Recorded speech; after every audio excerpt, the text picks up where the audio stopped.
ଯେତେବେଳେ ପିଲାମାନେ ସାହିତ୍ୟ ଦୀର୍ଘ ଉତ୍ତରମୂଳକ ପ୍ରଶ୍ନ ଉତ୍ତର ଲେଖିବା ସମୟରେ ବିଶେଷ କରି ଗଳ୍ପରେ ପ୍ରାରମ୍ଭ ଲେଖାଟା ସଠିକ୍ ରୂପରେ ହେବା ଦରକାର। ତେଣୁ ସେହି ସମୟରେ ସେମାନେ ଏଇଭଳି ଲେଖିବା ଦରକାର। ଚିତ୍ର ପ୍ରତିମା ପରି ପ୍ରତୀୟମାନ ହେଉଥିବା ଏ ପୃଥିବୀର ପ୍ରତିଦିନ ନୂଆ ନୂଆ ଘଟଣାର ଅନେକ ଦୃଶ୍ୟ ସୃଷ୍ଟି ହୁଏ।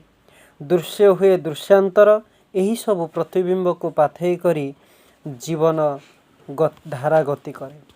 କେବେ କଣ୍ଟା, କେବେ ଫୁଲ, କେବେ ମହୁ, କେବେ ଲୁହର ମୂର୍ଚ୍ଛନାରେ ସାହିତ୍ୟ ହୁଏ ଜୀବନ୍ତ।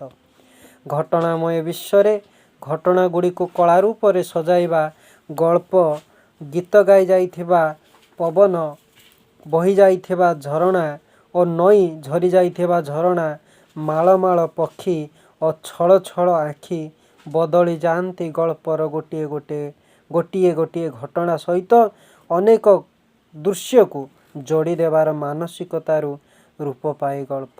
ଏହିଭଳି ଲେଖିଲେ ମାର୍କ ଭଲ ନିଶ୍ଚିତ ରୂପରେ ଆସିବ।